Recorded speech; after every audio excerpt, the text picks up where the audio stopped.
Hello and welcome to Global Lens. Over the next 30 minutes, we put the spotlight on all the top stories from around the world. I'm Parikshit Luthra. These are the top global headlines we are tracking. U.S. Treasury Secretary Scott Bessent expresses confidence in resolving the tariff standoff with India, says India's values are much closer to U.S. than to China and Russia. This comes as President Trump calls the relationship with India a one-sided disaster after Prime Minister Modi's meeting with Russia's Putin and China's Xi Jinping in Tianjin. India is in dialogue with the US for a bilateral trade agreement, says Commerce Minister Piyush Goyal, adds the situation is getting back to normal with China as the border issue has been resolved. Also says talks with European Union over a trade deal are at an advanced stage. Afghanistan's Taliban government appeals for international help as the death toll after an earthquake crosses 1,400. Authorities say the death toll could rise as many people are feared trapped under debris.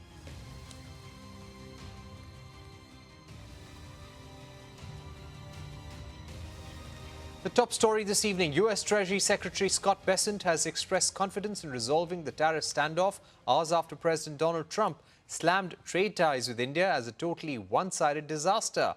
Trump's statement came after Prime Minister Modi met Chinese President Xi Jinping and Russia's Putin in Tianjin over the weekend. This was the Prime Minister's first trip to China in 7 years, coming in the midst of a tariff standoff with the Trump administration. However, Bessent criticized India for its purchase of Russian oil once again and accused the country of financing the war in Ukraine.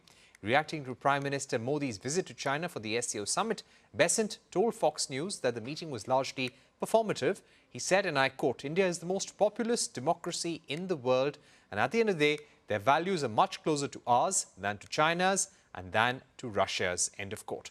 White House trade advisor Peter Navarro told reporters that the show of unity by Modi, Putin and Xi did not make sense. Navarro referred to Prime Minister Modi as a leader of the biggest democracy and Putin and Xi as the two biggest authoritarian dictators in the world. Petroleum Minister Hardeep Singh Puri, meanwhile, has responded to Navarro's earlier comments where he referred to India as an oil money laundromat for the Kremlin. In a column in The Hindu, Puri wrote, and I quote, "Some critics allege that India has become a laundromat for Russian oil. Nothing could be further from the truth," end of quote. Commerce Minister Piyush Goyal has said that the situation with China is getting back to normal, with border issues being resolved. He added that India is in dialogue with the United States for a bilateral trade agreement. Already completed Mauritius, Australia's first tranche, the four-nation EFTA bloc, UK, UAE. Lots have happened, lots more to go. But the US, we are in dialogue with them for a bilateral trade agreement. It was a shame to see Modi getting in bed as the leader of the biggest democracy in the world with the two biggest authoritarian dictators in the world, in Putin and Xi Jinping. That doesn't make any sense. I'm not sure what he's thinking, particularly since India has been in a Cold War and sometimes a hot war with China for decades. Joining us right now is Velina Tchakarova, a well-known geopolitical strategist and the founder of Face for a Conscious Experience, which is a global geopolitical strategy firm. Thank you very much for being with us, Velina. Let me begin by asking you about the India-US relations in light of what has happened at the SCO summit and what President Trump, White House officials Scott Bessent and Peter Navarro have said about India. How do you see things between the two countries right now? Surely the bilateral relationship right now between United States and India has a lot of problems due to Trump tariffs policies. Trump tariff approach is actually not just about trade. And yes, of course, we can argue that the trade between India and US is highly asymmetrical. But at the same time, let me remind you that Trump tariff approach is not just about tariffs and trade, it's about geopolitical realignment. And India set a very straightforward red line when it comes to their own national interest. That is that India will decide, based on its own interest, whether to side with the one or the other so-called geopolitical bloc. And in reality, this is what happened at the CSCO in China, where Prime Minister Modi met with Xi Jinping in a bilateral format. He met with Russian President Putin in a bilateral format. Then he also attended the summit. At the same time, I want to stress that this is not the lowest point of the US-Indian relationship. On the opposite, there is plenty of potential, a lot of layers in this bilateral relationship, which are still quite functional. And of course, my working thesis here is that there will be a bilateral conversation between Modi and Trump, that's for sure.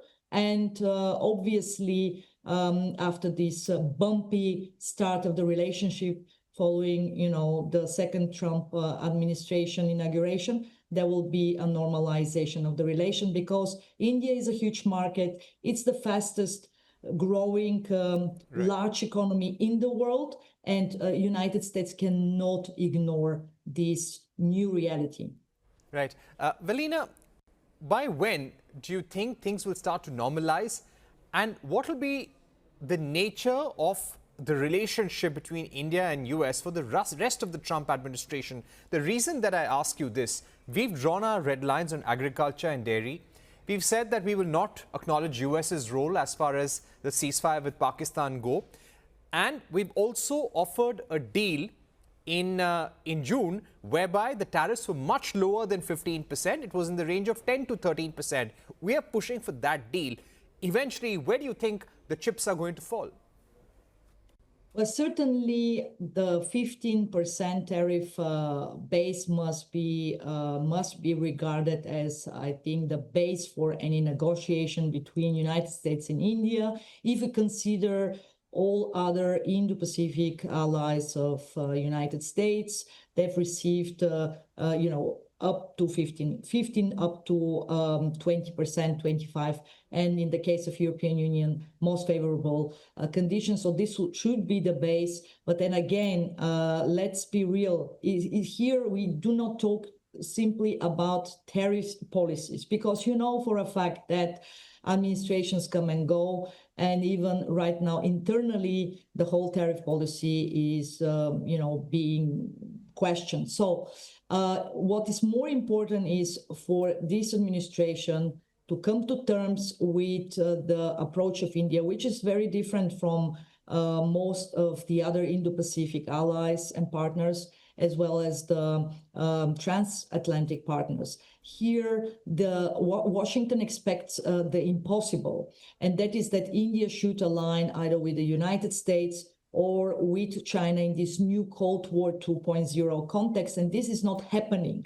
So the problem is that there is a nexus between economics and geopolitics right now, and in the case of India, this nexus cannot be achieved on behalf of the US foreign policy. So what we will actually witness, in my view, in the next 2 weeks and months is going to be a kind of a recalibration of the US foreign policy approach towards India. We will witness much, much different narrative, kind of I think there are a lot of bilaterals happening already behind the curtains. Peter Navarro will have to, in my view, scale down these kind of statements that he's giving every day, and they are really full of incorrect takes, factual errors. So in my view, this will be scaled down. And as I said, given all the other priorities, because right now, United States, Trump administration, they are eyeing, of course, all the ceasefires. They have other, more urgent topics to tackle. But in a sense, my expectation is that in the next, weeks to up to a few months, there will be a significant breakthrough in the bilateral relationship. All right. So, Velina, very briefly, before I move on to the next topics, your analysis is that this is not about trade anymore. This is not about agriculture and dairy, not even about thanking Donald Trump or nominating him for a Nobel Prize. It's a clear geopolitical alignment that the US is seeking. Either you're with us or without us. Does that? Exactly. Does that sound? 100%. And of course, the big issue here, what happened is Pakistan, that US has basically decided to lure Pakistan into its own orbit, something that we already observed during the first Cold War. It's nothing new. What's new, of course, is now the expectation that there would be a sort of peace between Pakistan and India, not even normalization. I mean, remember what happened with the whole narrative coming from Washington that basically Trump and his team brought about the ceasefire, which Prime Minister Modi is still, declining as a matter of fact. And of course, the other expectation is that these two would just get along, would forget the last escalation phase that happened after the terrorist attack in April, and that they would move on. And these are, of course, really the big issues. And there is indeed also a topic of ego, of personal ego, where obviously there has been a clash between personalities. We should factor in this as well. But at the core of this is really about taking a side, and India is a different scale of a country. It's a middle power of its own scale and scope, not to be compared with Pakistan, not to be compared with any other middle powers that are having a certain strategic autonomy of action. But of course, in the Indian case, it's going to be about acting as a geopolitical bridge builder between these two new worlds, because we have the dragon bear world. We've seen what's happening in China. We witnessed what actually was being discussed between Putin and Xi Jinping. We know for a fact that there is a non-Western bloc emerging right now where India has a voice, where India has a participation, where India has allies and partners. And at the same time, we know for a fact that India has deepened its relationship, not only with the US for the last several years, but also with all relevant American allies in the Indo-Pacific. Okay. Now, to speak to you about what happened at the SCO, we saw that long meeting between Prime Minister Modi and President Xi. We also saw a very long, almost 2-hour-long meetings between Putin and Prime Minister Narendra Modi as well. How do you see this in the context of geopolitical recalibration and realignments? So first important point I want to make is that this bilateral relationship between India and China, the launch of normalization of the ties, has nothing to do with Trump.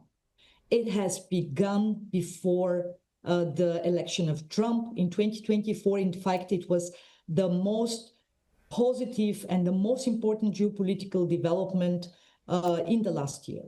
And now, of course, it went to the next, let's say, stage, which is good news. It's good news not only for the two countries, for China and for India, for their economies, for their people, for businesses. It should create more predictability, more transparency when it comes to foreign investors, when it comes to collaborations around the globe. So that's all good news actually for the countries, both for India and for China. But also, of course, we have now the Trump factor. We cannot ignore. And Trump factor is actually an accelerator of this relationship. It's not the trigger of it. So the normalization has started based on national interest calculus on both sides. It has, of course, also the factor Russia, because Russia is this geopolitical glue between China and India. Obviously, both countries have right now the best relationship with Russia, historically seen. And, third point, of course, is what we should not ignore, the interconnectedness of the global system. That means that still, if India wants to become world's economic power number 3 in this decade, it will have to settle its economic and trade relationship with China in a workable way, so that there is actually a more solid ground for economic growth. That's of course, Right. doesn't mean, and this is the last point, that this is a reset. We still have a military deterrence. It's still, of course, strategic rivalry in South Asia, and military deterrence means, of course, also more predictability, more transparency in the communication between the military personnel on both sides, so that new skirmishes along the line of actual control along the common borders are avoided in advance. Right, that's an important point. If India wants to rise as one of the leading manufacturers, one of the top economies in the world in the next decade, then it has to resolve its relationship with China, bring it to a stable level, definitely. Now, when it comes to ending the Russia-Ukraine war, this has been a major goal of the Trump administration. They've not been able to achieve it. It has caused some amount of frustration. What do you think will get Putin to end this war against Ukraine? It's closely linked to what's happening with the tariffs against India. There was a 55-minute long meeting that Putin had with Modi in his presidential limousine. Clearly, they didn't want anyone to be there when they had this conversation. Yes, certainly the two leaders used the time for this intimate bilateral talk to brief each other. First and foremost, regarding the upcoming big visit. So we know for a fact that there is another big bilateral being on the agenda of the two leaders for this year. Certainly also Putin briefed Prime Minister Modi on the Alaska summit and what has been discussed there.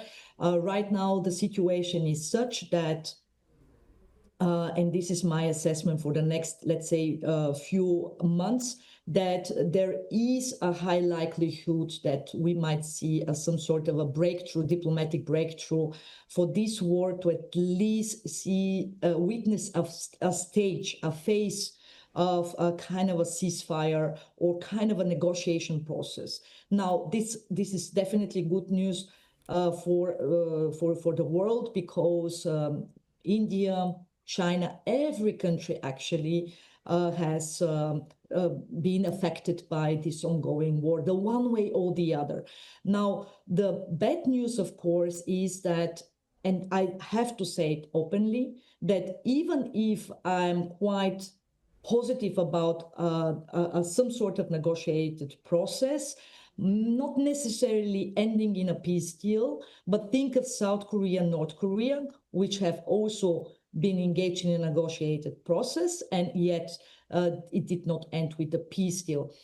Still, the bad news here is that this war is going to continue beyond 2030, 2032. So in the end, we will have a short break, but the war will continue because the Russian goals in this war have not been achieved yet. So Putin is still quite convinced that he will win the long war, and he has the better partners and allies to win this war. So big takeaway from the CCO summit and from the bilaterals is basically that he can rely on his allies. But the second big takeaway is that we should prepare also for this ongoing war with its all negative effects on global economy and trade for the future, which of course will accelerate the bifurcation of the global affairs, the split into two worlds, Western versus non-Western world, and obviously with all the other effects regarding international organizations and institutions. Right. Very important point. And my last question to you, Velina, would be to understand that by the end of the Trump administration, what kind of order will India find itself in? If India wants to succeed in the current challenging environment, what kind of relationships and countries does it have to focus on? I think that right now, India is in this unique position of having enough strategic autonomy. And yes, of course, strategic autonomy has its high price. We saw it with this deterioration of the bilateral relationship with United States because of the conflict due to tariffs. But still, India compared to all other so-called middle powers right now, and we have plenty of them on all continents, navigating carefully between America on the one side and, as I already said several times, Dragon Bear, a strategic coordination between China and Russia on the other. So navigating carefully between this Western and non-Western world, I think India has the best cards. It's not going to be a non-alignment movement this time because we have still highly interconnected global system, but it's going to be a very important bridge building position and role to play between the Western and the non-Western world. In that sense, I see India being active on both arenas, engaging more actively with the transatlantic partners and with the Indo-Pacific partners of America. And again, I argue that we will see a much better and improved relationship between United States and India, but it will take its time. And at the same time, this carefully calibrated reset with China, the deepening of the strategic partnership with Russia, and then, of course, the broad arena of Global South partners in Latin America, in Africa, in Asia. This is a terrain for India's geopolitical and geo-economic portfolio when it comes to the whole development agenda. All right. Thank you so much, Velina, for joining us on this program. Time for a short break, but don't go anywhere. We bring you much more on the global stories on the other side.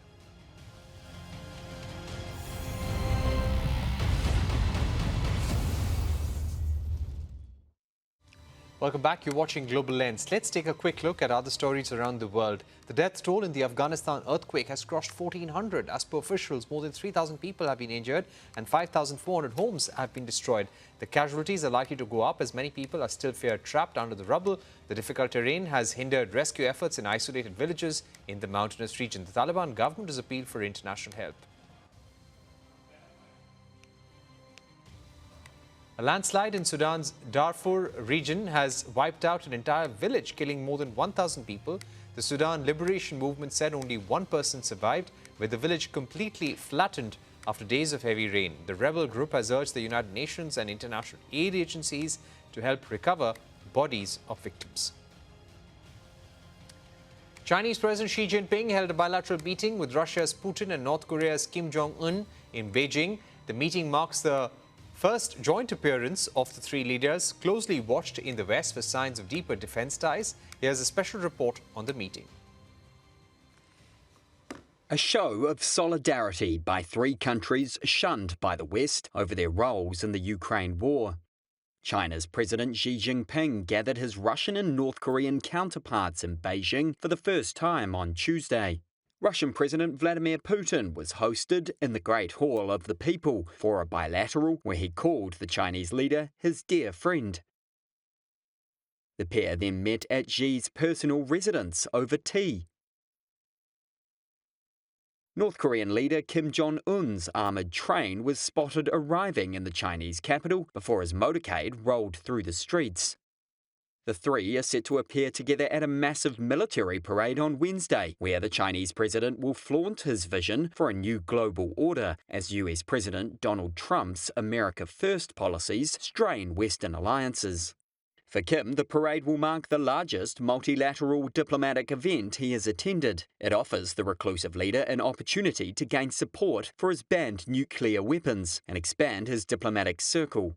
Analysts are watching whether the trio may also signal closer defense relations. Russia and North Korea signed a pact in June 2024, and a similar alliance is agreed between Beijing and Pyongyang. Any concrete agreement could alter the military calculus in the Asia-Pacific region. It would also be a blow for Trump, who has talked up his close relations with the trio and touted his peacemaking credentials as Russia's 3.5-year war with Ukraine has raged on. A quick look now at the other trending stories. Nestle has fired its chief executive officer, Lauren Frux, After a probe into an undisclosed workplace romance with a direct subordinate, the company said their relationship violated its code of conduct. The Swiss FMCG company has named Philippe Navarro, head of the Nespresso coffee brand, as his replacement. US President Donald Trump's family generated up to $5 billion in paper wealth after the trading debut of a new digital currency. The digital token was launched through their crypto venture World Liberty Financial. The family holds just under a quarter of all the tokens. According to a report, trades worth around $1 billion took place within an hour of listing. The American Vogue gets a new editor after 37 years. Chloe Mulley has been appointed as the new head of editorial content after Anna Wintour stepped aside from the role. Chloe was leading the digital editorial efforts at Vogue. She is the daughter of acclaimed actress Candice Bergen and the late French director Louis Malle. European regulators have issued a sweeping ban on a chemical used in gel nail polish called TPO. The chemical is linked to fertility problems, reproductive health risks, and even skin allergies. Starting today, TPO can no longer be sold, imported, or used in cosmetics around the EU. Nail salons and retailers have to dispose of existing stock, and those who fail to comply could be hit with fines of up to 22,000 euros. On Final Cut this evening, Indonesia is witnessing its worst wave of violence in years. Police fired tear gas and rubber bullets near 2 university campuses in Bandung as student groups continued their protests. The riots in the country have left 10 people dead since last week, while over a dozen are reportedly missing. The demonstrations are aimed at government spendings, including increased perks for lawmakers. We leave you with these pictures. That's all for today on Global Lens. Thank you for watching. Goodbye.